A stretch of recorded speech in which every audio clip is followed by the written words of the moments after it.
అలానే విశ్వేశ్వరరావు ప్రస్తుతం తెలంగాణ ప్రభుత్వం ఎస్బీఐ మధ్య వివాదం నడుస్తుంది. ఐటీ కారిడార్లో ఉన్నటువంటి రాయదుర్గం దగ్గర ఇటీవల కాలంలో ఎకరం 237 కోట్ల రూపాయలకు గౌరవ్ గ్రూప్ అనేటువంటి సంస్థ కొనుగోలు చేసింది. అయితే ఆ భూమి ఎప్పుడో ఎస్బీఐకి ఇచ్చినటువంటి భూమి. ఎస్బీఐ 13 కోట్ల రూపాయలతో దాదాపుగా 2012 ఆ ప్రాంతంలో ప్రభుత్వం దగ్గర నుంచి తీసుకుంది. ఆ మేరకు 13 కోట్ల రూపాయలు చెల్లించారు 5 ఎకరాల 9 సెంట్లకి. ఆ 5 ఎకరాల దాంట్లో కొన్ని బిల్డింగ్స్ దాదాపు 27 కోట్ల రూపాయల విలువైనటువంటివి నిర్మించింది ఎస్బీఐ. వాస్తవంగా ఎస్బీహెచ్కి అప్పట్లో భూములు ఇచ్చారు. ఎస్బీహెచ్ కాస్త ఎస్బీఐలో విలీనమైంది కాబట్టి ఎస్బీఐకి ఆ భూములు చెందుతాయి. కానీ తెలంగాణ ప్రభుత్వం ఇటీవల ఏం చేసింది? వేలం వేసింది. వేలం వేసి ఎకరా 237 కోట్ల రూపాయలు హై రేట్కి దాన్ని అమ్మేశాము, రియల్ ఎస్టేట్ అద్భుతంగా ఉంది హైదరాబాద్లో అనేటువంటి ఒక బిల్డప్ ఇచ్చేటువంటి ప్రయత్నం చేశారు. సీన్ కట్ చేస్తే ఎస్బీఐ దాని మీద కోర్టుకు వెళ్ళింది. హైకోర్టుకు వెళ్తే హైకోర్టు వేలం ప్రక్రియ మీద స్టే విధించింది. దీంతో ప్రభుత్వానికి అలాగే ఎస్బీఐకి మధ్య కోల్డ్ వార్ జరుగుతుంది. ఈ కోల్డ్ వార్లో భాగంగా ఇప్పటి వరకు జీతాలు కానీ, పెన్షన్లు కానీ, డిపాజిట్లు కానీ, ప్రభుత్వ పథకాలు కానీ ఎస్బీఐ ద్వారా నిర్వహిస్తూ ఉన్నారు. లీడ్ బ్యాంక్గా ఎస్బీఐ ఉంది. ఇప్పుడు ప్రభుత్వానికి సంబంధించిన లావాదేవీలన్నింటినీ క్లోజ్ చేసేయాలి, ఎస్బీఐలో మరొక జాతీయ బ్యాంక్కి మార్చాలి అనేటువంటి ప్రయత్నం తెలంగాణ ప్రభుత్వం చేస్తుంది. అందుకే ఎస్బీఐకి అలాగే ప్రభుత్వానికి మధ్య ఇప్పుడు ప్రైవేటు సంభాషణలు జరుగుతున్నాయి. ప్రైవేటుగా ఈ సమస్యను పరిష్కరించుకునేటువంటి ప్రయత్నాలు జరుగుతున్నాయి. అయితే దీని వెనుక రాజకీయపరమైనటువంటి కుట్ర ఉంది. ఎవరో కావాలని ఈ కుట్రకి తెరలేపారు అనేది ప్రభుత్వంలో ఉన్నటువంటి అనుమానాలు.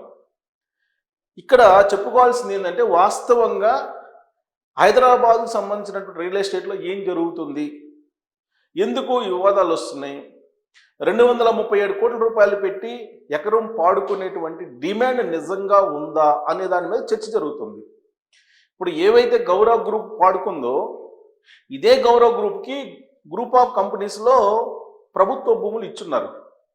పైగా ఫ్యూచర్ సిటీల్లో కొన్ని కంపెనీలకి, ఫార్మా కంపెనీలకి కానీ అలాంటి వాటికి ఇస్తూ ఉన్నారు. నామినల్ రేట్కి ఇస్తున్నారు.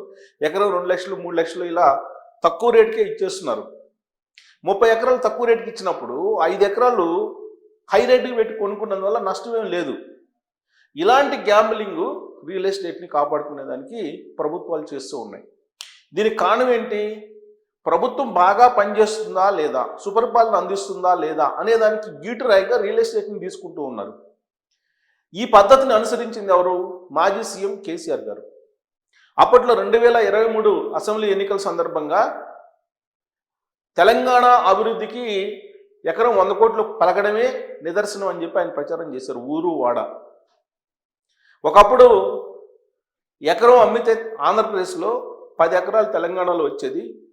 ఇప్పుడు ఎకరం తెలంగాణలో అమ్మితే 100 ఎకరాలు ఆంధ్రప్రదేశ్లో వస్తుంది. ఇదే కదా నేను చేసిన అభివృద్ధి అని చెప్పి ప్రచారం చేశాడు ఆయన. అంటే ప్రభుత్వాలు పరిపాలనకు పరిమితం కాకుండా రియల్ ఎస్టేట్ వ్యాపారాన్నే చేస్తూ అదే రియల్ ఎస్టేట్ వ్యాపారాన్ని చూపించి ప్రజలతోటి ఓట్లు వేయించుకోవాలనే ప్రయత్నం చేసింది. కానీ ప్రభుత్వాలు చేయాల్సింది రియల్ ఎస్టేట్ వ్యాపారం కాదు, పరిపాలన చేయాలి, సుపరిపాలన చేయాలి, ప్రజలకు ఏం కావాలో అది చేయాలి. తెలంగాణ ఏర్పడిన తర్వాత జరిగినటువంటి పరిణామం ఏంటి? పేద మధ్యతరగతి వర్గాలకి సెంటు భూమి కూడా అందకుండా చేయగలిగారు. ఒక డబుల్ బెడ్రూమ్ ఫ్లాట్ కొనుగోలు చేద్దామన్నా కానీ ధైర్యం చేయలేనటువంటి పరిస్థితుల్లోకి మధ్యతరగతిని తీసుకెళ్లారు.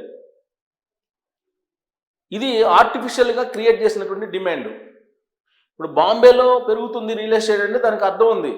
ఎందుకంటే విస్తీర్ణం ఉండదు, సముద్రం ఉంది కాబట్టి, సముద్రం ఒడ్డుని కాబట్టి. హైదరాబాదు ఎంతైనా విస్తీర్ణం ఉంది, బోల్డ్ అంత విస్తీర్ణం ఉంది హైదరాబాద్ని విస్తరింపజేసుకోవడానికి. మరి రేట్లు ఎందుకు పెరుగుతాయి? పెరగవు. కానీ ఆర్టిఫిషియల్గా రేట్లు క్రియేట్ చేసి కొన్ని కంపెనీలకి భూములు ఇచ్చేసి ఒక 30 ఎకరాలు 40 ఎకరాలు భూములు ఇచ్చేసి దాని పక్కనే ఉండేటువంటి భూమిని వేలం వేసి ఆ వేలం ద్వారా ఇదే కంపెనీలని పాడుకునేలాగా చేసి ఆర్టిఫిషియల్గా లేని రేట్ని ఉన్నట్టు క్రియేట్ చేస్తూ ఉన్నారు. ఇదంతా కొంతమంది ఇండస్ట్రియలిస్టులు ప్రభుత్వం కలిసి ఆడుతున్నటువంటి నాటకంగా రియల్ ఎస్టేట్లో ఉండేటువంటి కొంతమంది నిపుణులే భావిస్తూ ఉన్నారు. ఇది వాస్తవం. ఆ రోజు కేసీఆర్ గారు అధికారంలో ఉన్నప్పుడు ఎకరం 100 కోట్లకు పడినా, ఇవాళ రేవంత్ రెడ్డి గారు ముఖ్యమంత్రిగా ఉండగా 237 కోట్లకు పడినా ఇదంతా బ్లఫ్ గేము అనేది చెప్తున్నారు. పైగా ఈ రేటును చూసి మిగతా ప్రాంతాల్లో ఉండేటువంటి వాళ్ళు లెక్కేసుకుంటున్నారు. అక్కడ గజం 3 లక్షలు ఉంది కాబట్టి నాది సెంటర్లో ఉంది కదా, నాది 2 లక్షలు ఎందుకు ఉండదు అనేటువంటి లెక్కలు వేసుకుంటున్నారు. దానికి దీనికి తేడా ఉంది అనేటువంటి విషయాన్ని మర్చిపోయి ఈ వ్యత్యాసాన్ని గమనించకుండా కొంతమంది యూట్యూబ్లో ఉండేటువంటి వాళ్ళు యూట్యూబ్లో ప్రమోట్ చేసుకుంటూ ఉన్నారు. ప్రమోట్ చేసుకొని గజం 2 లక్షల చొప్పున 20-30 సంవత్సరాల క్రితం ఉన్నటువంటి ఫ్లాట్స్ని కూడా యూడిఎస్ని చూపించి 60 లక్షలు 80 లక్షలు ఇలా చెప్తున్నారు. అంటే గజం 2 లక్షల చొప్పున చెప్పేస్తున్నారు. అది ఎలా సాధ్యం? రేపు సపోజ్ ఉదాహరణకి ఒక 50 సంవత్సరాల తర్వాత అపార్ట్మెంట్ని కూల్చేయాల్సి వస్తుంది. కూల్చేసిన తర్వాత మీకు దాంట్లో యూడిఎస్ ఒక 40 గజాలు ఉంటుంది. ఈ 40 గజాలని రేటు అప్పుడు ఎలా నిర్ధారిస్తారు? ఇప్పుడు యాక్చువల్గా అక్కడ రోడ్లు మారినటువంటి టౌన్ ప్లానింగ్ ప్రకారం రోడ్లు చూపించాలి, రోడ్లు విడ్త్ చూపించాలి, అలాగే డ్రైనేజ్ వ్యవస్థ చూపించాలి. అప్పుడున్నటువంటి నామ్స్ ప్రకారం నువ్వు బిల్డింగ్ కట్టాలి. 5 ఫ్లోర్ల కన్నా ఎక్కువ కట్టడానికి లేదు. మరి అలాంటప్పుడు మీకు ఈ 40 గజాల యూడిఎస్ కారణంగా వచ్చే బెనిఫిట్ ఏంటి? రాబోయేటువంటి రోజుల్లో నామ్స్ ప్రకారం కడితే మీకు వచ్చే బెనిఫిట్ ఏంటి? మళ్ళీ మీరు ఆ బిల్డింగ్ ఎంత అవుతుందో అంత కాస్ట్ పెట్టి మీరు నిర్మించుకోవాల్సిందే. అంటే మీకు 40 గజాలు ఉన్నాయి. ఈ 40 గజాలు రేటు మీకు పెరిగే అవకాశం లేదు, పైగా తగ్గే అవకాశం ఉంది. ఎందుకంటే ఆ రోజు ఉన్నటువంటి టౌన్ ప్లానింగ్ నామ్స్ ప్రకారం కట్టుకోవాలి. గతంలో చాలా బిల్డింగ్స్ ఏం చేశారంటే నామ్స్ ప్రకారం లేవు. ఇప్పుడు కొంతమంది చుట్టూరు ఈ విస్తీర్ణాన్ని కూడా వదిలిపెట్టకుండా కట్టేశారు. సపోజ్ ఆ రోజున చూసి చూడనట్టు వదిలేశారు చాలా వరకు. కానీ రాబోయేటువంటి రోజుల్లో స్ట్రిక్ట్గా ఇంప్లిమెంట్ చేసి నామ్స్ ప్రకారం కట్టండి అంటే మీకు వచ్చేటువంటి 40 గజాల యూడిఎస్లో 10-20 పోతుంది. సో కాబట్టి యూడిఎస్ని బేస్ చేసుకొని యూడిఎస్ గజం 2 లక్షలు ఉందని చెప్పి మీరు కనుక లెక్కేసుకొని మీ ఫ్లాట్లు కనుక కొనుగోలు చేస్తే భవిష్యత్తులో భారీగా నష్టపోయేటువంటి అవకాశం ఉంది. ఆ దిశగా ఇప్పుడు సోషల్ మీడియా తీసుకెళ్ళిపోయింది.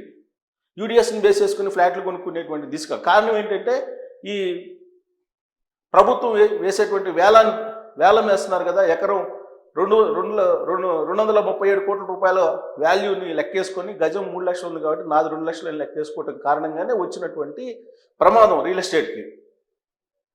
సో దీంట్లో ఇలా చెప్పుకుంటూ పోతే రియల్ ఎస్టేట్లో అనేకమైనటువంటి లోపాలు ఉన్నాయి. నీటి బుడగలాగా ఉంది హైదరాబాద్ రియల్ ఎస్టేట్. దీన్ని ఎలాగలా పైకి లేపాలి, వెంటిలేటర్ మీద ఉన్నటువంటి దానికి స్టెరాయిడ్స్ ఇచ్చైనా సరే పైకి లేపాలనేటువంటి ప్రయత్నం చేస్తున్నటువంటి క్రమంలో వెంటిలేటర్ మీద ఉన్నటువంటి స్టెరాయిడ్స్ ఇస్తే ఏమవుతుంది? టోటల్గా ప్రాణమే పోతుంది. సో కాబట్టి ఇప్పుడు హైదరాబాద్ రియల్ ఎస్టేట్ పరిస్థితి కూడా అలానే ఉంది. నిజంగా ప్రభుత్వం కనుక బాధ్యతాయుతంగా సుపరిపాలన, పేద మధ్యతరగతి వర్గాల కోసం పరిపాలన అందించాలి అనేటువంటి ఉద్దేశం ఉంటే ఇలాంటి ఆర్టిఫిషియల్ రేట్లని చూపించరు. ఆర్టిఫిషియల్ రేట్లు చూపించిన కారణంగానే కదా ఇప్పుడు ఎస్బీఐ కోర్టులో వేసింది తెలంగాణ ప్రభుత్వం మీద. 13 కోట్లకు తీసుకున్నటువంటి భూమిని ఎస్బీఐకి 13 కోట్లకు ఇచ్చినటువంటి భూమి ఇవాళ 237 కోట్ల ఎకరం అని అంటే దాదాపు 1000 కోట్లు. 1000 కోట్ల భూమిని ఎస్బీఐ ఎందుకు వదులుకుంటుంది? వదులుకోదు. సో కాబట్టి ఇలాంటి వివాదాలకు కారణం ఆర్టిఫిషియల్గా క్రియేట్ చేయటం, రేట్లని లేనటువంటి రేట్లను ఉన్నట్టు క్రియేట్ చేయటం. ఉన్నది ఉన్నట్టు ప్రొజెక్ట్ చేస్తే పేద మధ్యతరగతి వర్గాలకి అందుబాటులో ఉంచగలిగితే అప్పుడు సుపరిపాలన. రేవంత్ రెడ్డి గారు తాజాగా ఎల్ఐజీ ఎంఐజీ ఇళ్లను కట్టించడానికి సిద్ధమవుతున్నారని చెప్పారు. అలాంటి వెంచర్స్, అలాంటి ప్రాజెక్ట్స్ తీసుకొని కనుక వేస్తే రేవంత్ రెడ్డి గారికి పేరు వస్తుంది, ప్రభుత్వానికి పేరు వస్తుంది, పేద మధ్యతరగతి వర్గాలకి ప్రభుత్వం అందుబాటులో ఉందని చెప్పి భావిస్తారు. కానీ ఇవాళ రియల్ ఎస్టేట్ని పెంచుకుంటూ పోయి అసలు ఎగువ మధ్యతరగతి కూడా రియల్ ఎస్టేట్ వైపు చూడటానికి భయం వేసేటువంటి పరిస్థితిని తీసుకొచ్చారు ఇవాళ. సో ఇది నిదానంగా గ్రోత్ అయ్యేటువంటి పద్ధతికి సరైనటువంటి మార్గం కాదు. ఇదంతా పాల పొంగు లాంటిది. పాల పొంగులాగా అలా చూపించేసి ఆ రేటును చూపించేసి ప్రజలను మభ్యపెట్టి ప్రజల నుంచి డబ్బులు దొండుకొని పబ్బం గడుపుకోవాలనే ప్రయత్నం జరుగుతుంది. దీంట్లో లోటుపాట్లు చాలా ఉన్నాయి. వీటన్నిటిని గమనించిన తర్వాతనే ఫ్లాట్లు కొనటమో, స్థలాలు కొనటమో, ఇంకోటి కొనటమో చెయ్యాలి. అదర్వైజ్ వాళ్ళు ప్రొవోక్ చేసిన దాంట్లో వాళ్ళ భావోద్వేగాలు క్రియేట్ చేసి వాళ్ళు ఆర్టిఫిషియల్గా క్రియేట్ చేసినటువంటి ధరలో కనుక పడిపోయామా, అవుట్. మళ్ళీ లేచేటువంటి పరిస్థితి ఉండదు మధ్యతరగతి పేదలు. ఎందుకంటే జీవితం మొత్తం కష్టపడినా కానీ ఒక ఫ్లాట్కి సరిపోయినంత సంపాదించలేనటువంటి వాళ్ళు చాలామంది ఉన్నారు. పొలిటీషియన్స్, అవినీతిపరమైనటువంటి ఉద్యోగులు వాళ్ళు విల్లాలు కొనుక్కుంటున్నారు. వాళ్ళు ఒకటి కాదు, ఒకటికి 10 కొనుక్కుంటున్నారు. నన్ను అర్హరైనటువంటి ఉద్యోగి ఇంట్లో రైడ్స్ చేస్తే బెడ్ కింద 1.5 కోటి, లాకర్లో 2.5 కోట్లు, ఇవి కాకుండా స్థలాలు, విల్లాలు, ఫ్లాట్లు ఇవన్నీ బయటపడ్డాయి. సో అలాంటి వాళ్ళు కొనుగోలు చేస్తున్నారు. అలాంటి వాళ్ళు ఒక 10% ఉంటారు హైదరాబాద్లో, వాళ్ళు కొనుగోలు చేస్తున్నారు. మరి 90% పరిస్థితి ఏంటి? 90% పీపుల్ పరిస్థితి ఏంటి? ఇది కదా ఆలోచించాల్సింది. ఇప్పుడు ఎస్బీఐ తిరగబడేటప్పటికీ అసలు తెలంగాణ సర్కారు ఏం చేసింది అనేది బయటకు వచ్చింది. రాయదుర్గంలో చేసినటువంటి పని ఏంది తెలంగాణ ప్రభుత్వం అనేది బయటకు వచ్చింది. ఇలాంటి ఇష్యూసే చాలా ఉన్నాయి హైదరాబాద్లో. ఇప్పుడు తెలంగాణ ఇండస్ట్రియల్ ఇన్ఫ్రాస్ట్రక్చర్ కార్పొరేషన్ పేరుతోటి వేలం వేస్తూ రేట్లు పెంచుకుంటూ పోతే ఇలాంటి వివాదాలు రాబోయే రోజుల్లో తలెత్తేటువంటి అవకాశం లేకపోలేదు. సో దీని మీద మీరు కామెంట్ చేయొచ్చు. Thank you.